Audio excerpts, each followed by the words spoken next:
Digital Congo, la télévision numérique.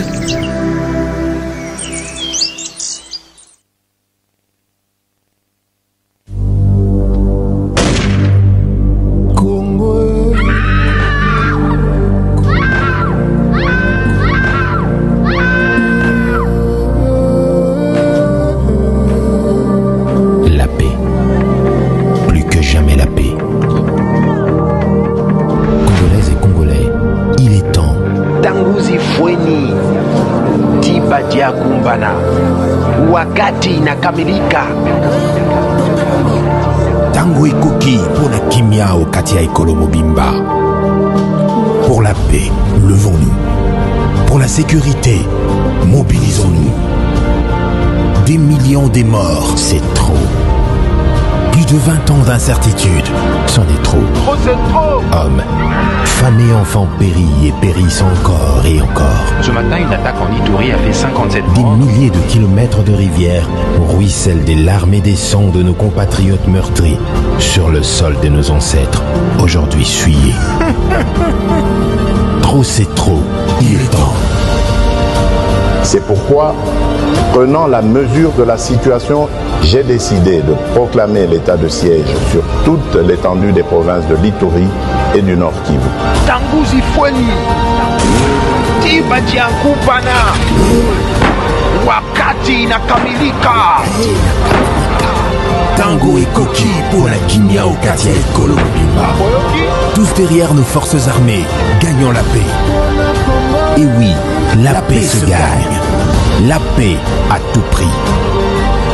Et Lunguna Fardesi na police, Bansol Lisanga Toteleme. Tolonga Namapinga.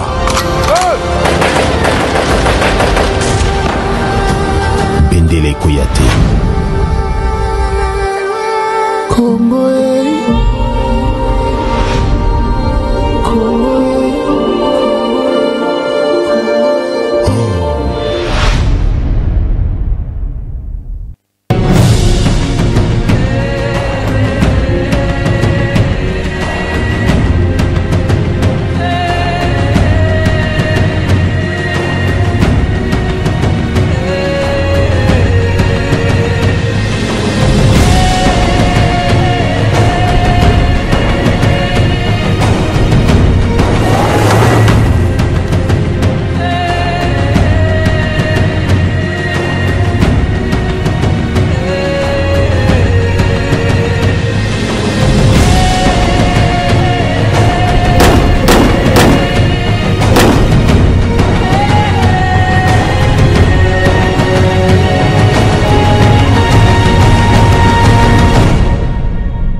Bienvenue à cette édition du journal. Au sommaire, la mobilisation des Congolais pour la libération des Bunagana au MADEM 23 n'affaiblit pas. Après Goma, Bukavu emboîte les pas.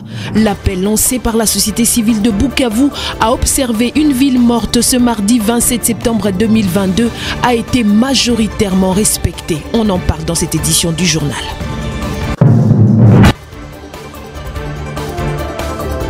Implication du Rwanda dans la déstabilisation de l'Est de la RDC, une plainte a été déposée contre Paul Kagame à la CPI. La dynamique progressiste et révolutionnaire d'IPRO charge l'homme fort de Kigali en se basant, entre autres, sur les rapports du groupe d'experts des Nations Unies.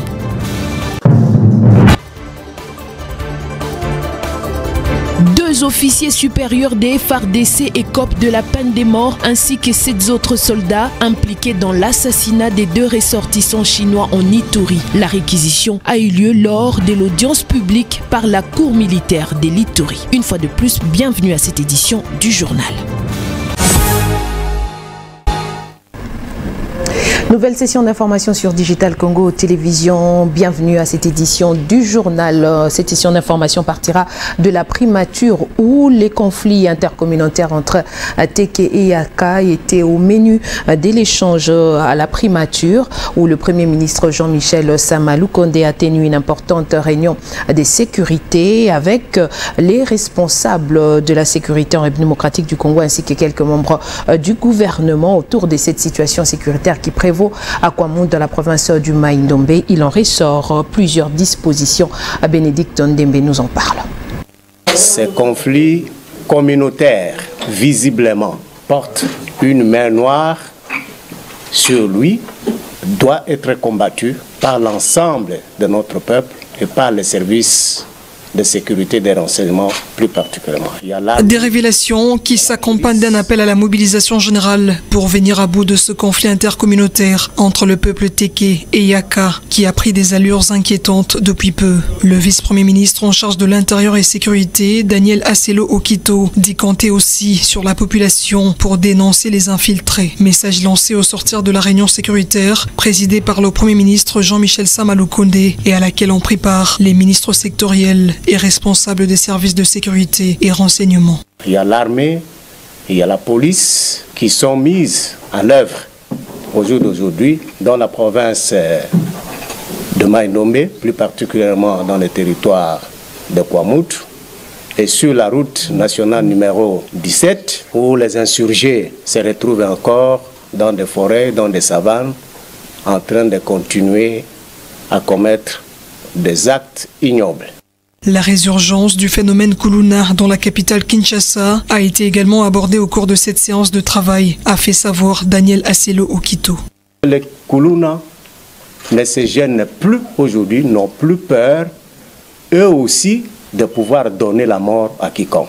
Nous interpellons et encourageons la population de Kinshasa, aussi la police et même l'armée, d'être debout parce que ces gens-là ne peuvent pas continuer à donner la mort. Les autorités ont également rassuré que les dispositions sécuritaires nécessaires ont été prises au cours de cette réunion afin de pallier cette problématique qui endeuille plusieurs familles au pays. Touchés par les conditions de vie précaires qui traversent ces déplacés de Kwamount, les femmes de Bandundu regroupées au sein de l'association Les Amis d'Olive Lembe et Kabila demandent à l'épouse de l'ancien chef de l'État Joseph Kabila Kabange de venir en aide à ces déplacés de Kwamount qui sont logés à Bandunduville ainsi qu'à Fatundu qui vivent dans la précarité qui ne dit plus son nom. Pour ces femmes, la générosité légendaire de Marie-Olive Lembe Kabila peut vivement contribuer à l'amélioration de leurs conditions sociales. Benoît Desgroffes-Dallé nous en dit plus.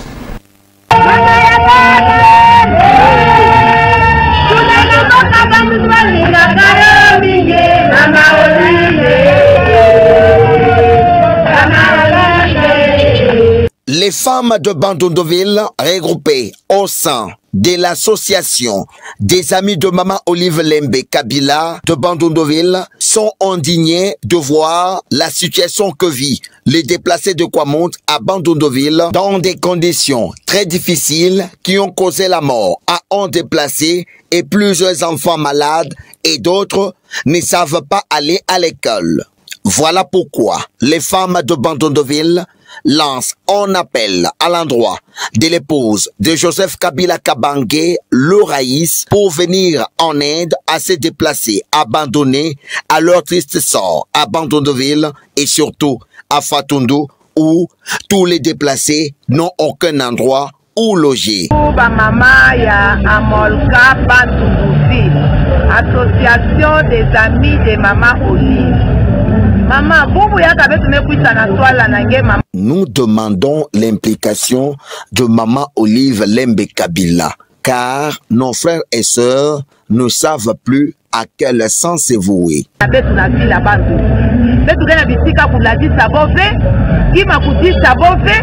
kima kulatisa bofe yo ina bete lomba aide na place ya mama Olive betu ba mama na betu yake kuna na swala pembeni nani betu ke lomba aide na beba kila betu aide na mama Olive asinda uwa kuisa betu kota la ba réfugié na betu ya meka tuka province ya Mai Ndombe bekuta ku se réfugié awa na betu na bantu Ndoville bisika kulala kepe plata kutia mpasi kusukula mpasi tatu deja mefwa bomina kupesa mo message kuna sole deja bwandi na lagoni betu tatisa bonki hospital na betu kisi kepe zila mekangama zila kunata bima kepe mpasi na kati ya bantu mama kisalwa ngesonga betu ke kisalwa bilanga moyiba mama sala dia bilanga kepe banguna mekotila betu na bavinda mpasi mekota na kati ya bwala na betu mama kumona population ya betu na betu mezwandawa bamama ke na mpasi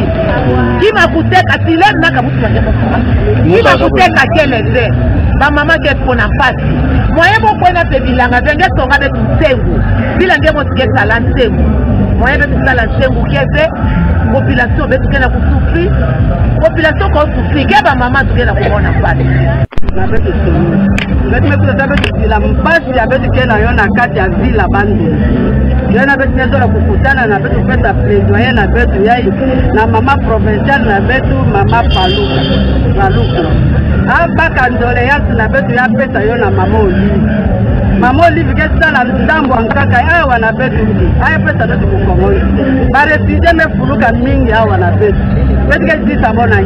En définitive, les femmes de Bandundoville attendent une suite en urgence de Maman Olive Lembe pour son grand cœur qui n'a jamais voulu voir les autres qui l'entourent être dans des conditions difficiles, surtout souffrir. Soutien du Rwanda au M23 dans la déstabilisation de l'Est de la RDC et du pays dans l'ensemble. La dynamique progressiste et révolutionnaire d'IPRO, plateforme politique, dirige Maître Constant Mutamba, porte plainte contre Paul Kagame à la Cour pénale internationale. La plainte a été déposée au bureau de représentation de la CPI à Kinshasa. Alain Lino Mwamba nous en dit plus. Nous l'accusons de crimes de guerre, de crimes contre l'humanité, de crimes d'agression, tels que prévus par l'article 5 du statut de Rome.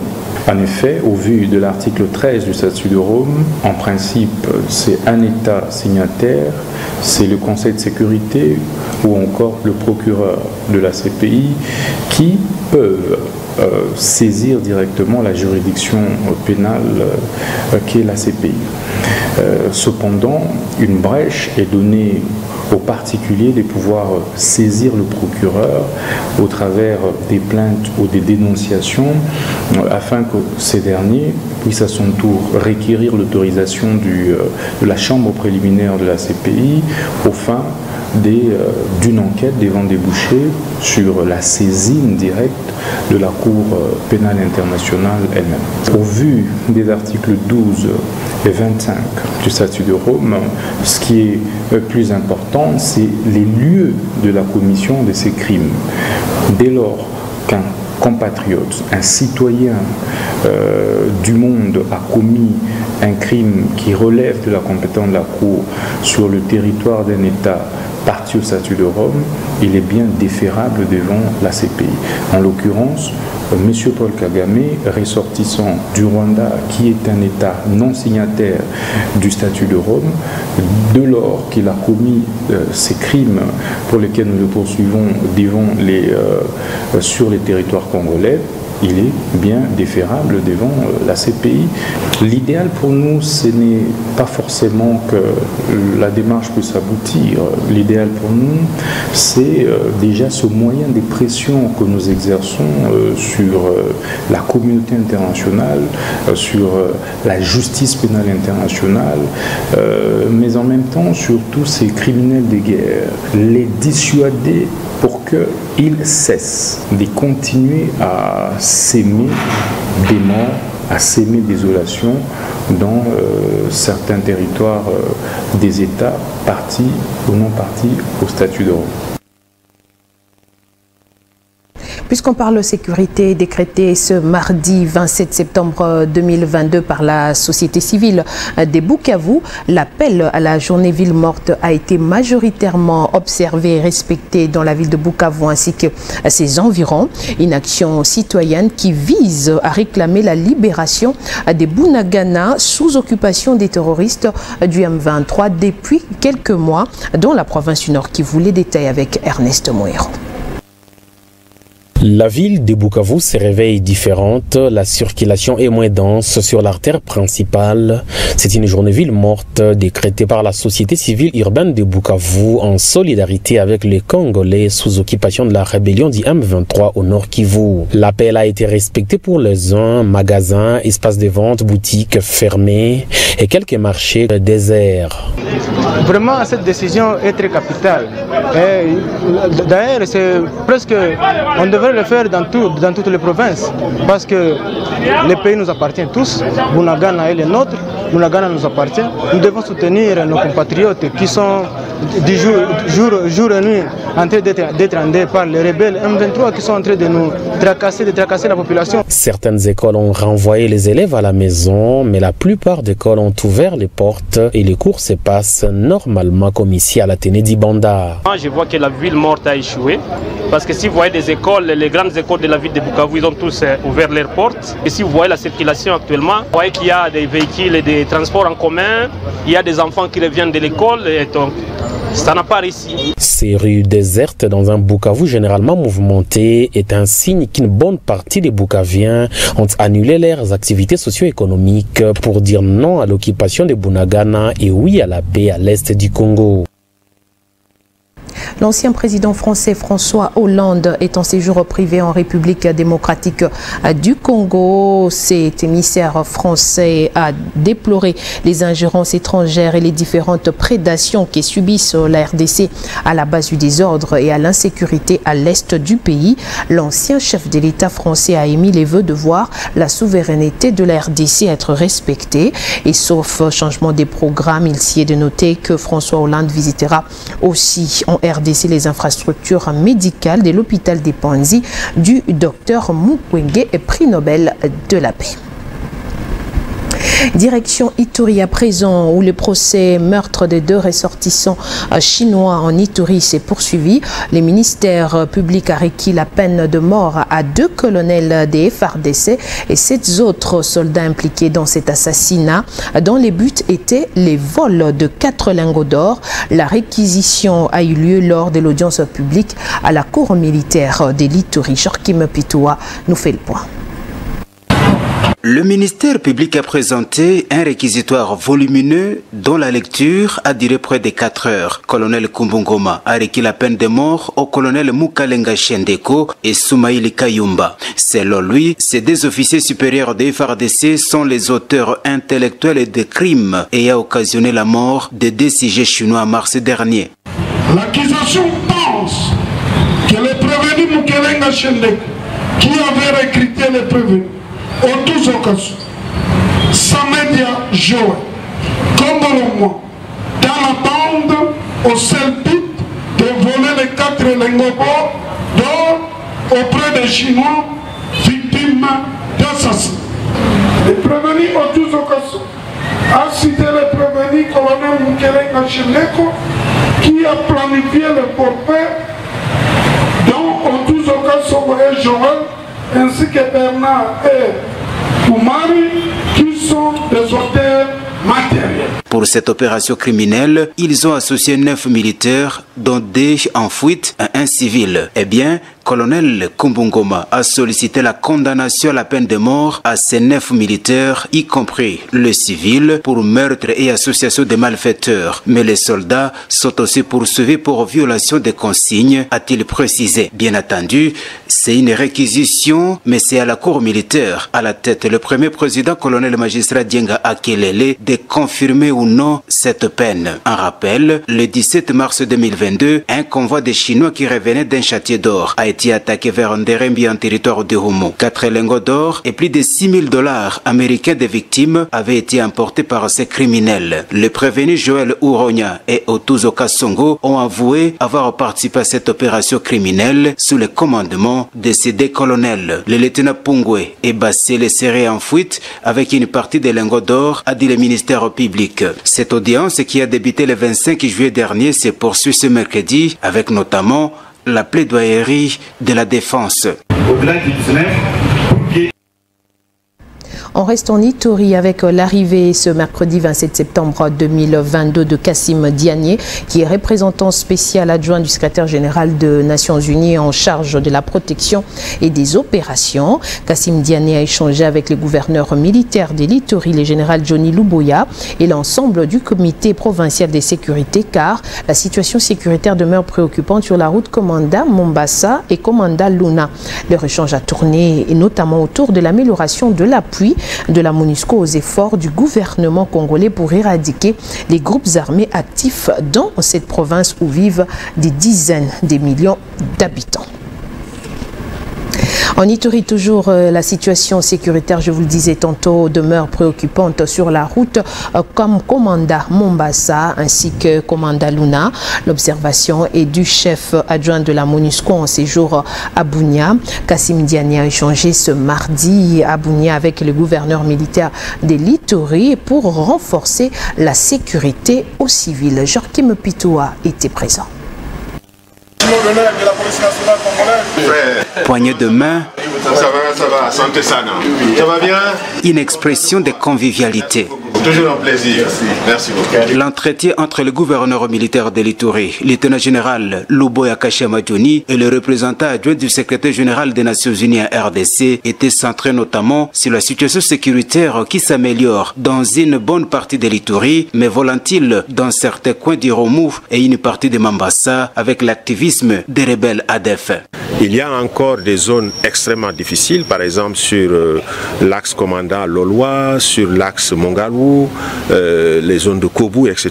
Et nous avons reconnu qu'il faudrait peut-être appesantir nos efforts et redoubler nos efforts dans ces zones-là pour essayer d'endiguer le fléau de l'insécurité. En territoire d'Indjougou, il n'y a plus d'attaques contre les cas de déplacés, chose à saluer, a dit Kassim Diagne. Depuis que le gouverneur est arrivé dans la province, il faut reconnaître qu'il y a une grande stabilité à ce niveau-là.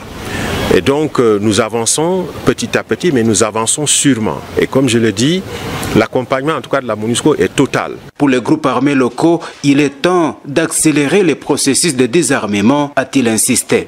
Très bientôt, il y aura un atelier provincial sur la formulation et la planification de ce plan provincial de DDRCS. Nous avons témoigné à l'autorité provinciale que la MONUSCO reste disposée et entièrement engagée à accompagner les efforts du gouverneur. Durant son séjour à Bunia, le chef adjoint de la MONUSCO aura des entretiens avec différentes couches sociales de l'Ituri. Bonne nouvelle dans les secteurs de la santé. Le gouvernement congolais a déclaré officiellement la fin de l'épidémie Ebola qui sévissait depuis le 16 août dernier dans la ville de Beni. Nous sommes dans la province du Nord Kivu, mais il y a tout de même des risques de contamination qui restent élevés car l'épidémie sévit présentement en Ouganda où déjà plusieurs cas ont été enregistrés en quelques jours. Arlette Ngomba nous en parle. 15e épidémie au pays, 4e dans le Nord Kivu et 3e dans la ville de Beni. L'épidémie d'Ebola appartient désormais au passé. La déclaration de la fin de l'épidémie a été faite ce mardi par le ministre de la Santé publique, Hygiène et Prévention, Jean-Jacques Mbongani. En ce mardi 27 septembre 2022, après 42 jours de surveillance renforcée, sans nouveaux cas confirmés et selon le protocole de l'OMS, je suis heureux de déclarer solennellement la fin de la 15e épidémie à maladie à virus Ebola dans la province du Nord Kivu en République démocratique du Congo qui aurait duré 1 mois et 12 jours. Je remercie particulièrement les équipes locales de la zone de santé de Beni, la division provinciale de santé du Nord Kivu et les experts du niveau national qui ont œuvré sans relâche pour l'obtention de ce résultat. Ce résultat est également le fruit de l'appui de nos partenaires techniques et financiers, œuvrant toujours à nos côtés dans la gestion des urgences. Le ministre de la Santé a par ailleurs attiré l'attention des communautés sur d'autres épidémies, urgences de santé publique dont la République démocratique du Congo continue de faire face. La RDC continue à faire face à d'autres urgences de santé publique. J'ai cité le choléra, le monkeypox, la rougeole et la pandémie à Covid-19. Pour vaincre ces fléaux, les communautés sont invitées à s'engager aux côtés du personnel de santé et des leaders politiques et religieux. L'épidémie d'Ebola est certes terminée, mais des mesures idoines doivent être prises pour éviter le risque de contamination avec l'Ouganda, où la maladie se vit encore. Quittons la santé pour l'enseignement, répondant à la déclaration des réseaux, des associations des professeurs, des universités et instituts supérieurs du Congo d'arrêter avec toute activité scientifique et académique dans les établissements publics de l'enseignement supérieur et universitaire en République démocratique du Congo. L'association des professeurs de l'IFASIC a mis en exécution leur mouvement de grève ce mardi 27 septembre 2022. Josué Ngoy et Rémi Diakoubi en ont fait le constat. Les professeurs de l'IFASIC ont mis leurs menaces à exécution. Ce mardi, à l'Institut facultaire des sciences de l'information, aucun cours n'a été dispensé et les étudiants, à l'extérieur des auditoires, abandonnés à leur triste sort. La grève décrétée par l'association des professeurs de l'IFASIC est entrée ces jours dans sa phase décisive à l'IFASIC. Elle fait suite à la déclaration du réseau des associations des professeurs des universités et instituts supérieurs du Congo qui, après une assemblée générale extraordinaire tenue le 22 septembre dernier, a décidé d'arrêter avec toute activité scientifique et académique dans tous les établissements publics d'enseignement supérieur et universitaire. C'est là sur toute l'étendue de la République démocratique du Congo. L'association des assistants et chefs des travaux de l'IFASIC ont, pour leur compte, pris acte de cette grève tout en rappelant au gouvernement que leurs desiderata n'ont jusque-là pas encore trouvé gain de cause. On a fait une réunion pour prendre acte qu'il y a cessation des activités d'enseignement à l'IFASIC pendant cette période. On a pris acte, mais pour nous, c'est une occasion de rappeler nos propres revendications auprès du gouvernement qui ne les a jamais non plus honorées. Déplorant l'indifférence qui entoure le traitement de leurs dossiers, le RAPUCO conditionne la reprise des activités académiques au paiement de la totalité de la deuxième et troisième tranche du paiement pour les véhicules ainsi que la prime conformément aux accords de Bipois. Dans un tout autre registre, les contrats de performance avec les coordonnateurs des unités de gestion des projets financés par la Banque mondiale, le FIDA et la BADEA ont été signés ce lundi 26 septembre 2022 à Kinshasa. Cette cérémonie présidée par le Premier ministre Jean-Michel Sama Lukonde s'est déroulée en présence de plusieurs autres ministres et coordonnateurs des projets, dont Alexis Guizarro, ministre des ITP, et Ntela Théophile de la cellule infrastructure. Blanchard Baembe était présent.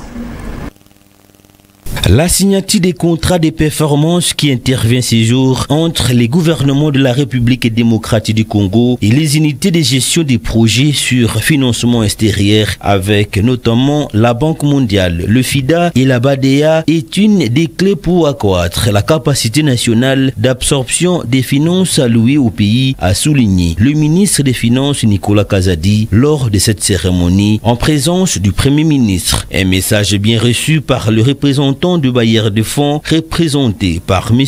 Issa Diao de la Banque mondiale. Le même engagement a été pris par les coordonnateurs des projets et programmes pour cette première série. Le ministère des Infrastructures et Travaux Publics, conduit des mains de maître par le ministre d'État Alexis Guizarro, a pris part à cette cérémonie présidée par le Premier ministre. 3 projets coordonnés par la cellule infrastructure dont la réhabilitation des 5 artères de la ville de Kinshasa.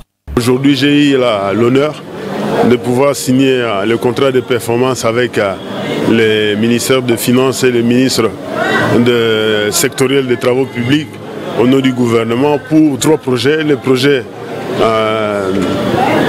de réhabilitation de voirie urbaine de Kinshasa, la première phase, 5 artères, mais comme deuxième engagement qui a été pris, c'est dans le cadre d'un projet que nous avons avec la Banque mondiale, le projet Kinelenda, qui comprend plusieurs volets. Nous avons également plusieurs actions de réhabilitation des voiries, des érosions dans les communes de Lemba, de Matete, de Ndjili. Donc c'est un projet très important pour l'amélioration des conditions de vie de nos populations. Par cet acte d'engagement, les coordonnateurs des projets devront tenir compte des 3 indicateurs de performance, à savoir le délai, la qualité et le budget. L'utilisation efficiente des ressources des partenaires au développement dans les différents projets initiés par les gouvernements reste un souci majeur de l'équipe du RG Passamalo Koundé.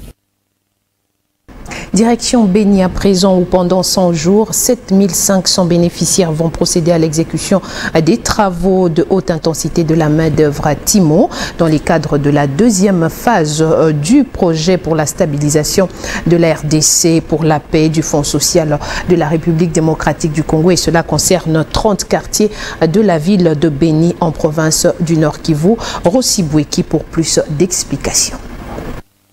C'est le stand du 15 octobre de la ville de Béni qui a servi ce lundi 26 septembre des cadres pour le lancement de la 2e phase du projet pour la stabilisation de la RDC pour la paix STEP-D du Fonds social de la République. Une occasion pour le maire de la ville de Béni qui a officiellement lancé les travaux de remercier le Fonds social pour le choix porté sur son entité. Pour moi, le moment de remercier toute l'équipe Fonds social pour leur implication et surtout pour leur sérieuxité dans les recrutements et sélections dont ma population de la ville de Béni a été bénéficiaire. Premier volet, la construction des infrastructures de base communautaires dans 30 quartiers de la ville de Béni. Le chef d'antenne du Fonds social antenne du Nord Kivu revient sur l'essence de ces projets. La spécificité de ces travaux est que pour la première fois de l'histoire de cette ville, nous allons utiliser la main-d'œuvre venue des quartiers dans chacun des 30 quartiers de notre ville. Dans chaque quartier, 250 personnes ont été sélectionnées par notre ville et elles vont travailler au bénéfice de leur propre quartier. Une prime d'encouragement à l'entrepreneuriat pour les bénéficiaires assidus et courageux à la fin du projet fait sa particularité.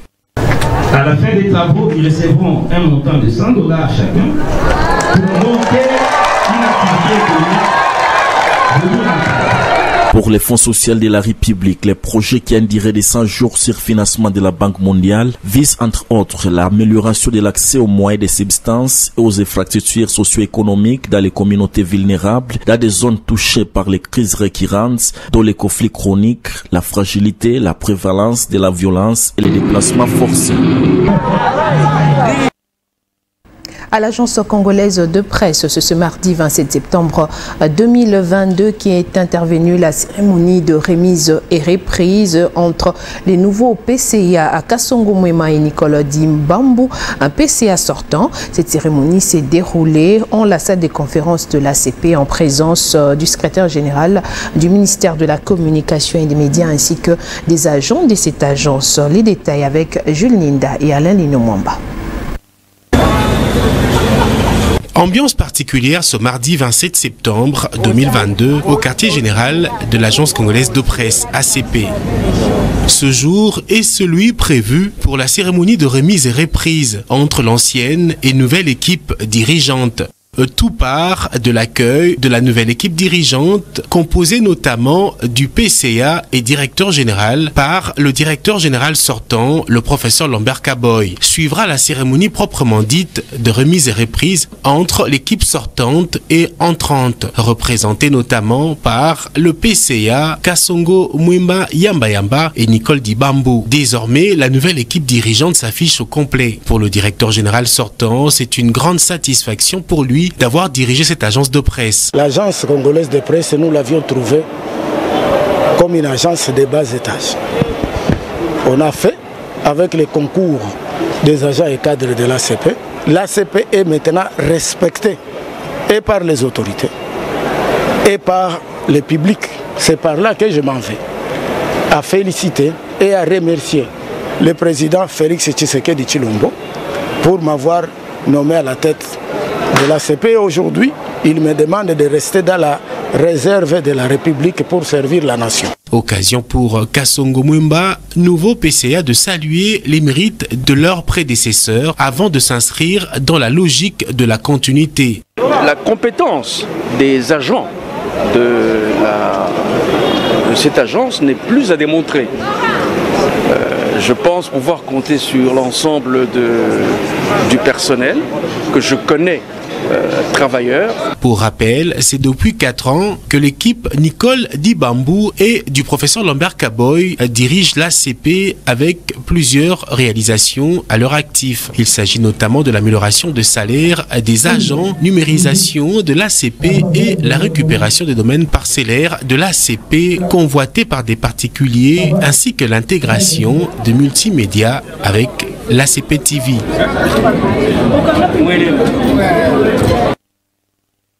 Écho des partis politiques dans cette édition du journal. Le secrétaire national en charge de la diaspora du parti politique Groupement pour l'émergence du Congo, GEC en sigle, a séjourné dans les territoires de Kibombo au Maniema.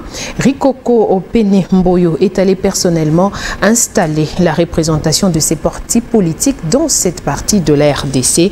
Grace Mbambi nous en dit plus.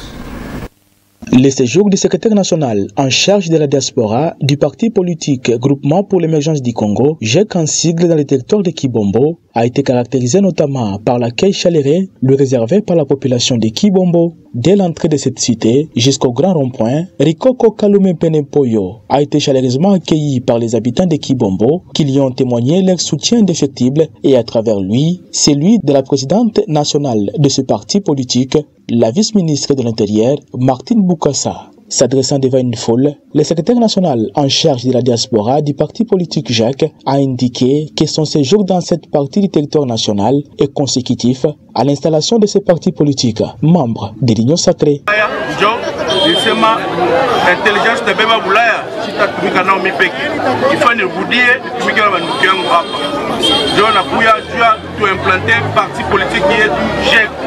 Il y a Excellence Martine Boukassa Tumba.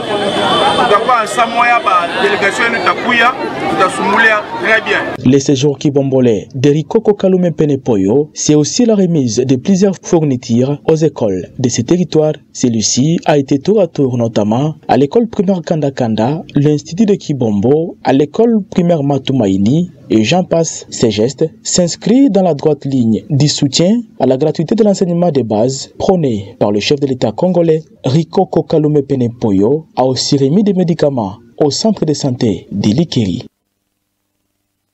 Parlons religion dans cette édition du journal où dans les cadres de son 25e anniversaire d'existence, l'église Centre évangélique francophone Parole du Salut va organiser un séminaire qui se tiendra du 4 au 6 octobre prochain à Kinshasa, au siège même de l'église située en face des cliniques quinoises dans la commune de la Gombe. Cette annonce a été officialisée par son pasteur responsable Jean-Claude Safari au cours d'une conférence de presse tenue à l'église Parole du Salut. Blanchard Baembe était là pour le compte de Digital Congo. Pour les 25e anniversaire d'existence de l'église Centre évangélique francophone Parole du Salut, plusieurs activités seront organisées, dont un séminaire sur rayonnant de la mission. L'annonce a été faite par le pasteur Jean-Claude Safari, responsable de cette église, au cours d'une conférence de presse organisée en l'église Parole du Salut à Gombe. Devant les professionnels du média, Jean-Claude Safari, entouré des 2 anciens de l'église, a rendu tout d'abord grâce à Dieu pour son amour manifeste pendant les 25 ans de l'église. Qu'est-ce qui va se passer exactement? Eh bien, du 4 jusqu'au 9 octobre de cette année, nous aurons une semaine de célébration. Sous ce thème « Rayonnons dans la mission », nous allons donner des enseignements les matinées de 9h pratiquement jusqu'à 13h, et les après-midi, il y aura des plénières. Mais cela n'a pas été facile, a reconnu l'homme de Dieu. Mais Dieu a fait que l'Église a résisté à toutes les épreuves. 25 ans, c'est 25 ans de grâce, 25 ans de faveur, 25 ans où on a vu la main de Dieu, 25 ans où on a commencé jeune, sous la pluie, le premier jour, le 5 octobre 1997. Après une série de questions et réponses, le révérend Jean-Claude Safari a invité le peuple de Dieu de Kinshasa à venir bénéficier des enseignements riches qui seront abordés par les éminents orateurs qui viendront à travers le monde. En dehors de nos frontières, aux USA, un vaisseau de la NASA a délibérément frappé un astéroïde Dimorphos situé à environ 11 millions de kilomètres de la Terre. Les buts étaient de dévier la trajectoire et ainsi s'entraîner au cas où un autre astéroïde menaçait un jour de détruire l'humanité. Les commentaires nous est proposé par Amina Mouacha. La mission DAR de la NASA est un succès. Impact confirmé, un vaisseau de la NASA s'est délibérément écrasé lundi 26 septembre sur un astéroïde. Le but était de dévier sa trajectoire lors d'une mission test inédite qui doit permettre à l'humanité d'apprendre à se protéger d'une potentielle menace future. Le vaisseau, plus petit qu'une voiture, a foncé à une vitesse de plus de 20 000 km/h sur sa cible. Les équipes de la NASA au centre de contrôle de la mission dans le Maryland, aux États-Unis, ont explosé de joie au moment de la collision. Nous sommes embarqués dans une nouvelle ère où nous avons potentiellement la capacité de nous protéger d'un impact d'astéroïdes dangereux, a déclaré Lori Glass, directrice des sciences planétaires à la NASA. Notez, le vaisseau avait voyagé durant 10 mois depuis son décollage en Californie pour atteindre sa cible Dimorphos. La dernière phase de vol était entièrement automatisée comme pour une missile autoguidée. Voilà, c'est par cet élément que nous mettons un terme à cette édition du journal. Merci à vous d'avoir été nombreux à vous informer sur Digital Congo Télévision. Bonne suite de programme sur votre antenne.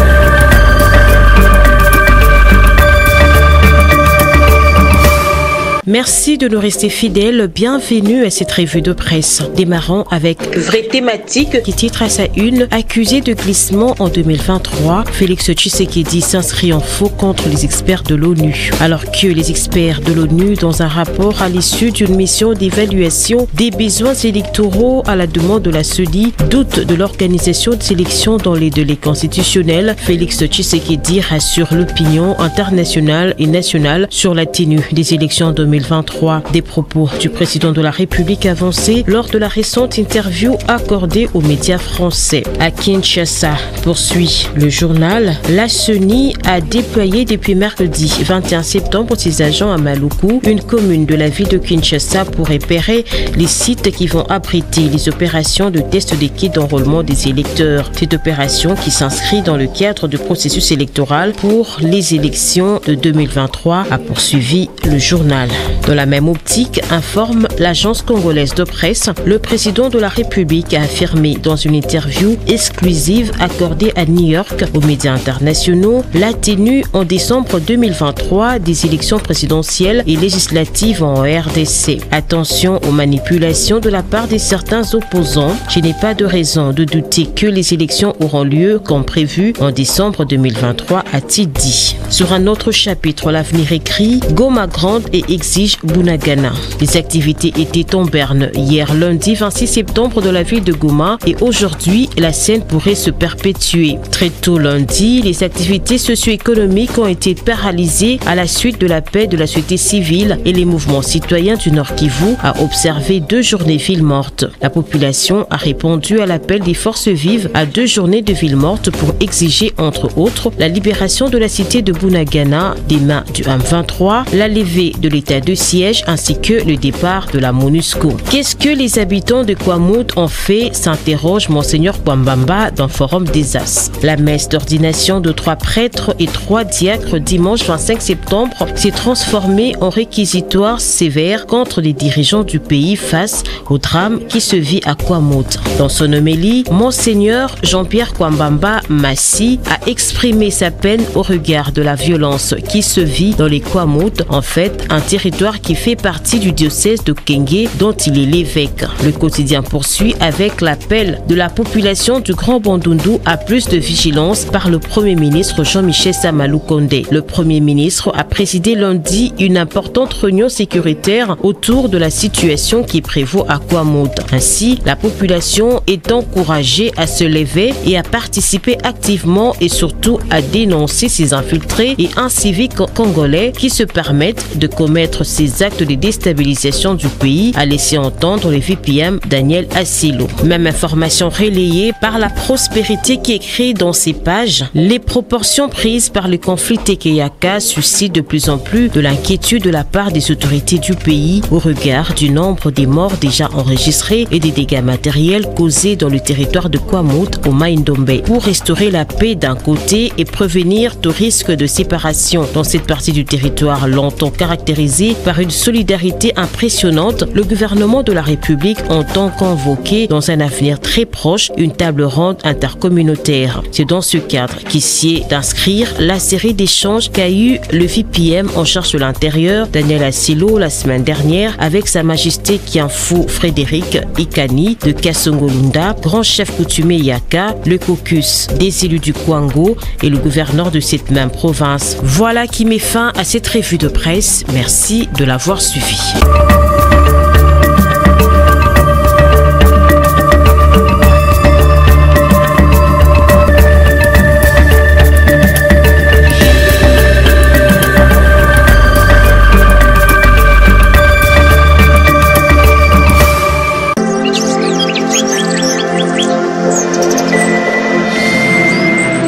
Digital Congo, la télévision numérique.